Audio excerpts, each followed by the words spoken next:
মানুষের বাচ্চা কাচ্চাদের কষ্ট হচ্ছে এবং পশু পাখিরাও পানির অভাবে তারা ধ্বংসের মুখে।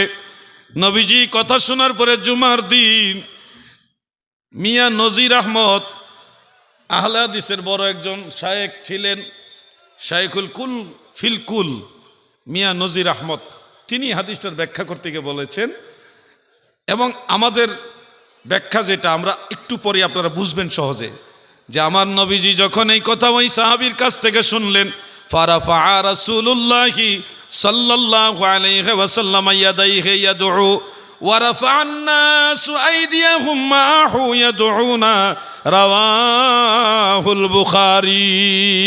সুবহানাল্লাহ। আল্লাহর নবী ফরজ সালাতের সালাম ফিরাইবার পরে দুই হাত তুলে দিলেন, এমনকি নবীজির সাথে সমস্ত সাহাবারাও হাত তুলে দিলেন, দোয়ায় শরীক হলেন, সম্মিলিতভাবে দোয়া করলেন। বুখারী শরীফের আরেক জায়গায় একটা হাদিস উল্লেখ, সেদিন আমার নবীজি দোয়া করার সাথে সাথে আকাশ থেকে অঝোরধারার বৃষ্টি নাজিল হয়েছে। বৃষ্টি একটানা 7 দিন হয়েছে, এমনকি মদিনা মুনাওয়ারায় আরবের মধ্যে বন্যা হয়ে গেছে। সুবহানাল্লাহ। এরপরের শুক্রবারে ওই সাহাবি, যেই সাহাবি বৃষ্টির জন্য দোয়া চাইছে, ওই সাহাবি আবার নবীজির কাছে এসে বলে, নবী গো,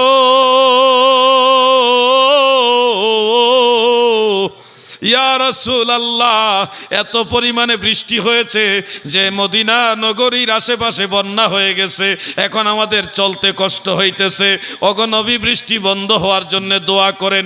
সেদিন আল্লাহর হাবিব আঙ্গুল মোবারক আকাশের দিকে ইশারা করে মেঘমালাকে বলেছিল, হে মেঘমালা, তোমরা সবাই মদিনার দিকে থেকো না, তোমরা কিছু এই দিকে যাও, কিছু ওই দিকে যাও, কিছু এই দিকে যাও, কিছু ওই দিকে যাও। অন্যান্য হাদিসে কিছু এলাকার নাম মেনশন করে নবীজি বলে দিলেন, ওই এলাকায় যাও, মদিনার বাইরে গিয়ে তোমরা বৃষ্টি বর্ষণ করো। আমার দয়াল নবীর আঙ্গুল মুবারকের ইশারার সাথে সাথে আকাশের মেঘমালাগুলি ওই দিকেই চলে গেছে। আমার ভাইয়েরা গো, এই যে হাদিস শরীফটা শুনলেন, এটা সহিহ বুখারী হাদিস। কয়েকটা হাদিস একসাথে আমি আপনাদেরকে শোনালাম, একসাথে সারমর্মটা শোনালাম। আমার নবীজি 2 হাত তুললেন, দোয়া করলেন, সাথে সাথে সব সাহাবারাও হাত তুলে দিলেন। নবীজি কিন্তু কাউরে বলেনি যে আমার সাথে হাত উঠাইও, কাউকে বলেনি। নবীজি হাত মুবারক তুলেছেন, সাহাবারা অটোমেটিক হাত তুলে দিয়েছেন।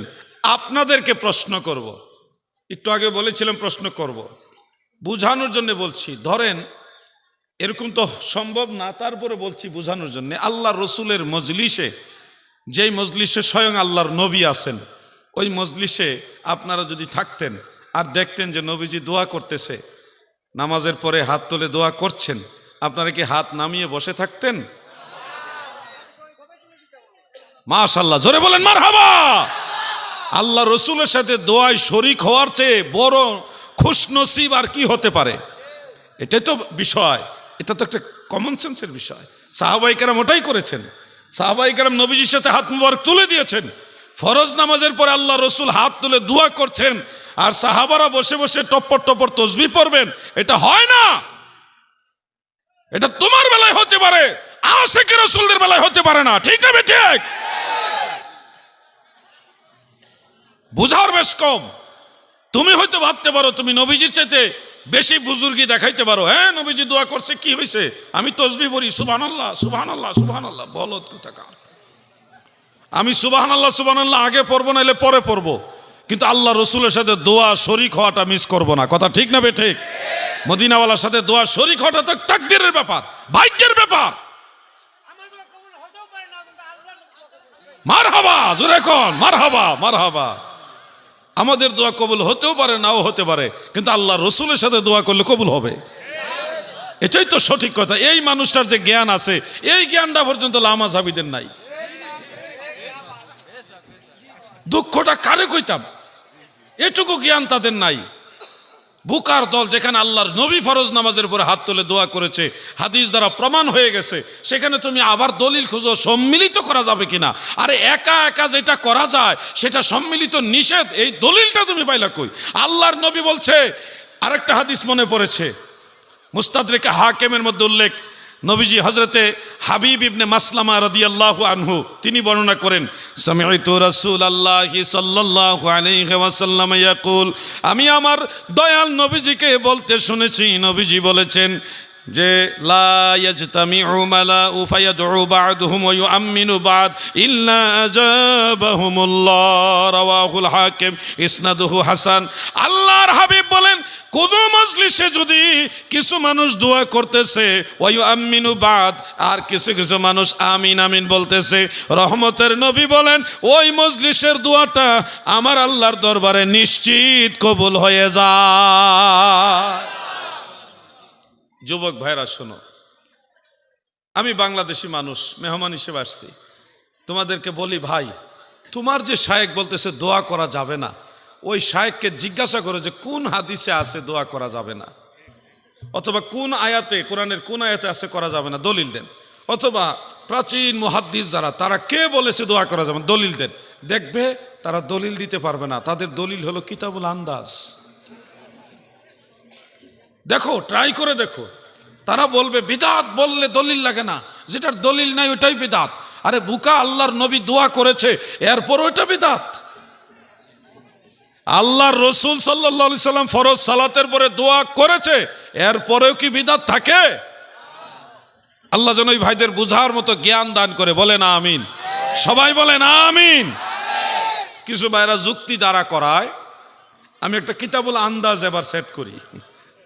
কিতাবুল আন্দাজ তো আমাদের কাছেও আছে। যুক্তি দ্বারা করায় যে নামাজের ভিতরই তো দোয়া হয়েছে, দোয়ায়ে মাসুরা, সালাম ফিরানোর পূর্বে আমরা তো নামাজের ভিতরে দোয়া করেছি, এরপরে আবার দোয়া করার দরকার কি? এই কথাটা যদি আসে, আপনারা দয়া করে শুনুন। আপনারা কি ভাত খান কিনা? মহিলা মা বোনেরা একটু কথা কমায় বলেন। আপনারা মহিলারা, মায়েরা, বোনেরা যদি একসাথে কিছু লোক বসতে পারে, বিবিসি চ্যানেল এখানে ডাইরেক্ট নাজিল হয়, পৃথিবীর যত সংবাদ নিউজ সব তাদের কাছে এখানে চলে আসে। তা আপনাদের অনুরোধ করতেছি যে আপনারা কথা বলেন না, শুনেন দু একটা কথা। আপনারা যদি সুন্নিয়ত বুঝেন, তাহলে আমাদের সন্তানরা, পরবর্তী প্রজন্ম অটোমেটিক সুন্নি হয়ে যাবে। কারণ সমাজের সবচেয়ে প্রথম শিক্ষক হলো মা। কথা ঠিক আছে নি ভাই? এই জন্য মায়েরা গল্পটা একটু পরে করেন, মাহফিলের পরে। মাহফিল শেষ হলে গল্প করেন। এই যে বৈশা শুরু করছেন ফেনের ফেনের ফেনের ফেনের, এগুলো তো এখান থেকে শোনা যাইতেছে।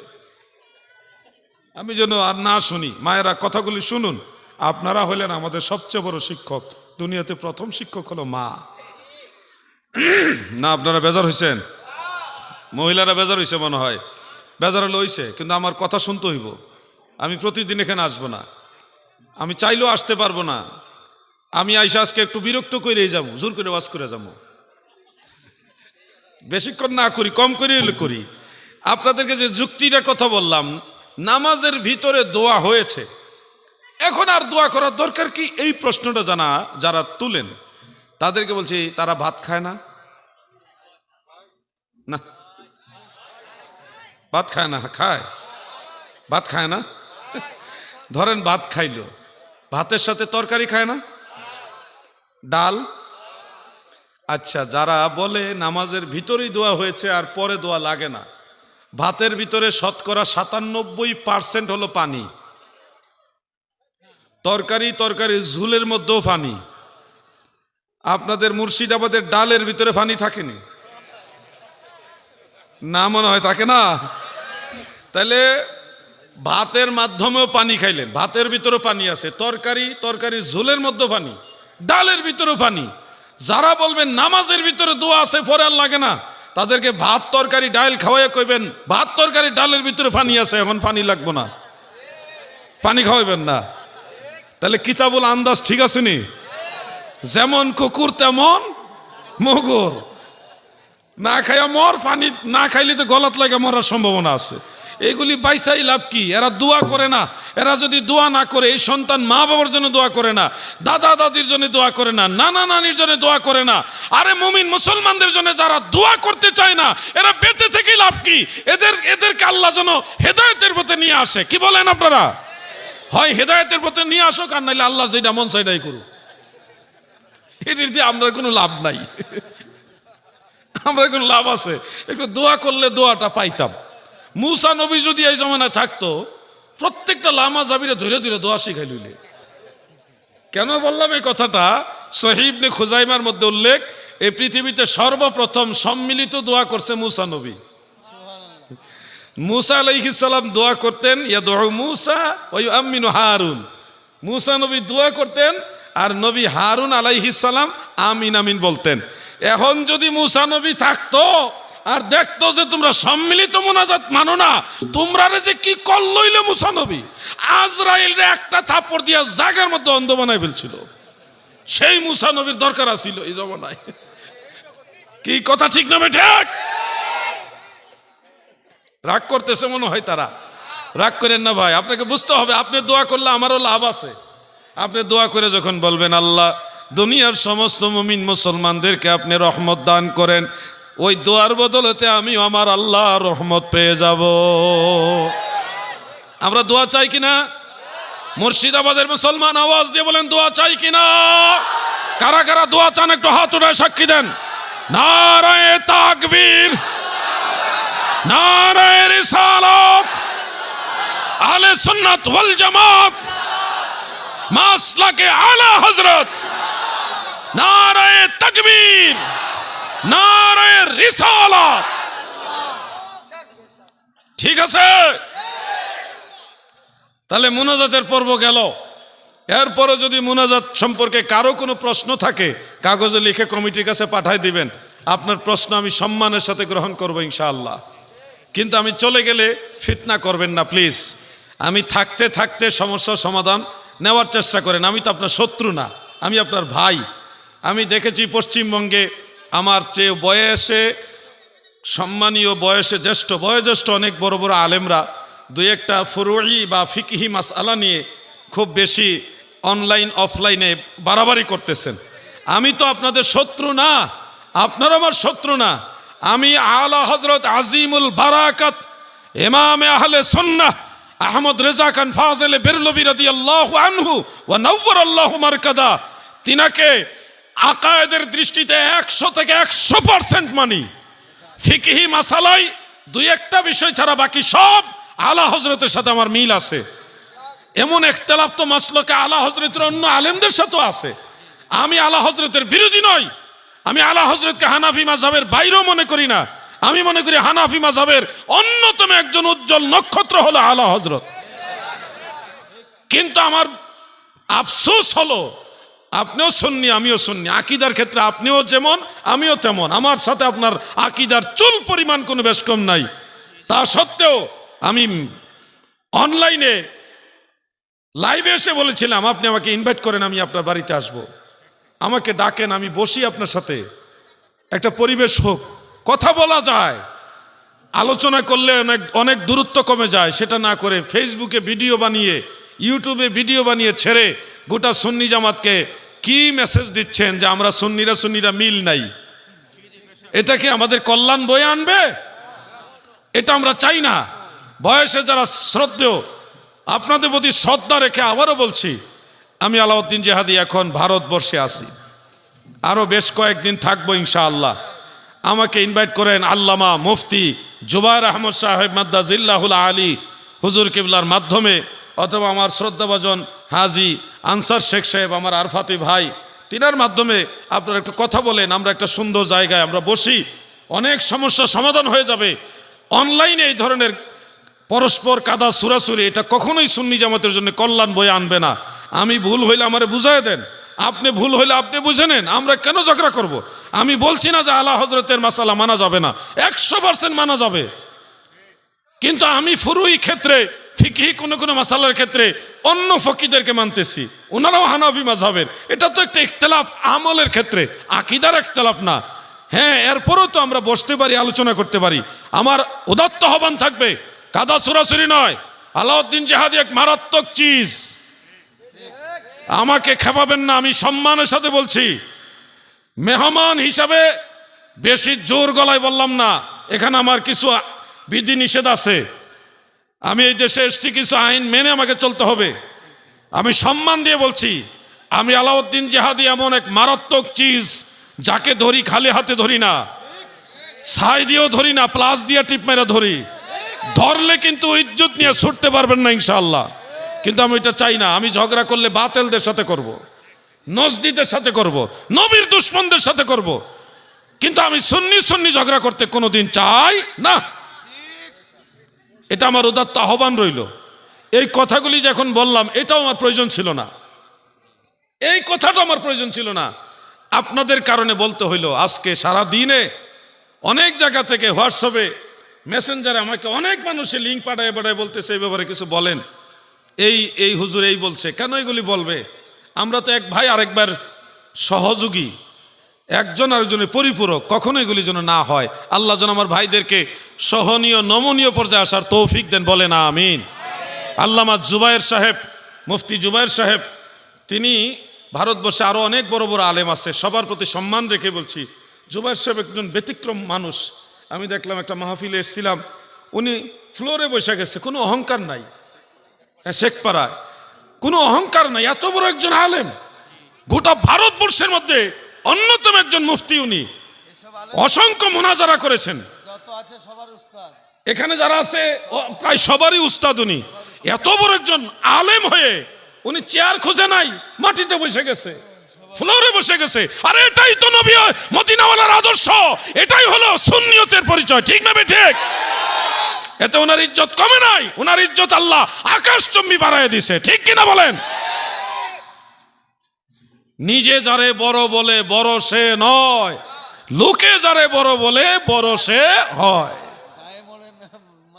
এই জন্য আমি বলবো, আলেমরা আমাদের মডেল, আপনাদের ফলো করি আমরা। আপনারা আমাদের অগ্রজ, আমরা আপনাদের অনুজ, আপনাদের পরবর্তী প্রজন্ম। আমরা আপনাদের দেখে দেখে আমরা খেদমত করব। আপনাদের আদর চাই, ভালোবাসা চাই, স্নেহ চাই, দোয়া চাই, সহযোগিতা চাই, পরামর্শ চাই, আক্রমণ নয়, আক্রমণ নয়। আমাদের মুরব্বীরা আমাদের শিখাবে, দেখাবে, বুঝাবে, এটাই তো স্বাভাবিক। অনলাইনে গিয়ে যদি উস্তাদ শাগরিদ বড় ছোট যদি আমরা ঝগড়া করি, এটা কোনোদিনও সুন্নিয়তের প্রশংসা বয়ে আনবে না।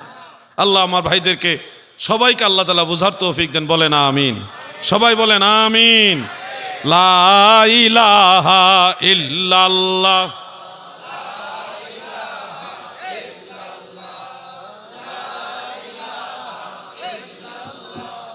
লা ইলাহা ইল্লাল্লাহ, লা ইলাহা হক, লা ইলাহা ইল্লাল্লাহু মুহাম্মাদ রাসূল।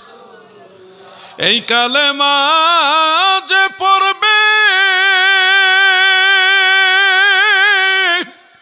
তার অন্ধ কলব না রইবে, নূরেতে নূর বয়ে যাবে, নূর মুহাম্মদ সাল্লাল্লাহু লা ইলাহা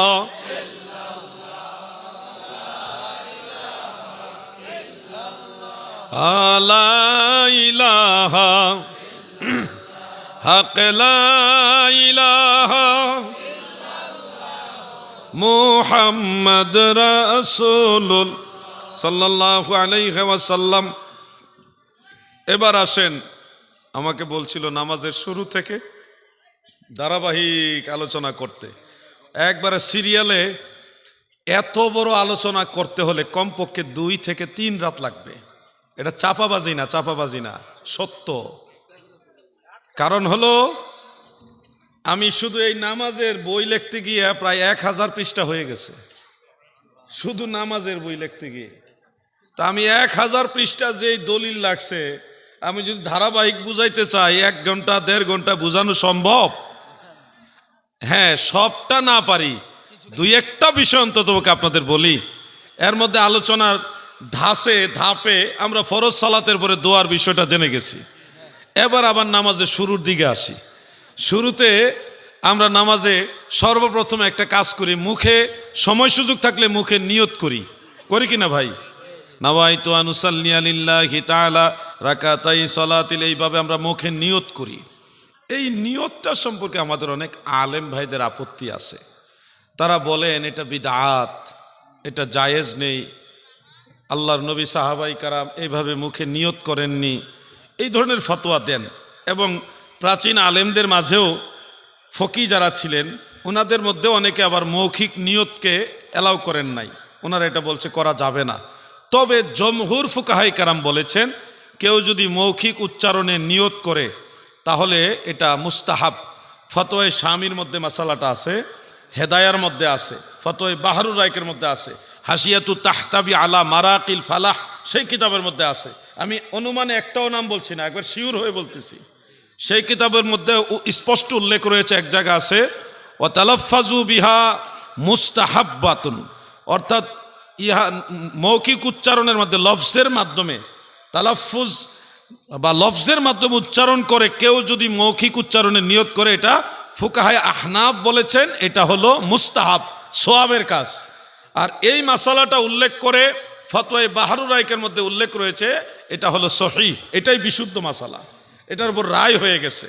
এখন ফিকহি মাসালার একটা আইন হলো যদি একই বিষয়ে একাধিক মাসালা থাকে, এক জায়গায় বলছে এটা করা যাবে না, আরেক মাসালাই বলতেছে এটা করা যাবে, তো দুইটা মাসালার সাথে যেই মাসালায় ওহুয়া সহিহ ওহুয়াল আসাহ ওহুয়াল মুখতার ওহুয়াল মুখতার ওয়া আলাইহিল ফাতাওয়া ওয়া বিহি ইউফতা ওয়া নাখুযু বিহি, এই ধরনের কিছু আলফাজ আছে। উসুলে ফিকহ রসুল মুফতি সম্পর্কে যাদের জ্ঞান আছে তারা জানে, ফতোয়ায়ে শামির মুকদ্দমা যারা পড়েছে, এই ধরনের শব্দ যেই মাসআলার সাথে থাকবে ওই মাসআলাটাই হলো, এটাই হলো আমলযোগ্য, এটাই প্রাধান্য দিতে হবে, এটার উপরে উম্মত আমল করবে। যেহেতু মুখে মুখে উচ্চারণের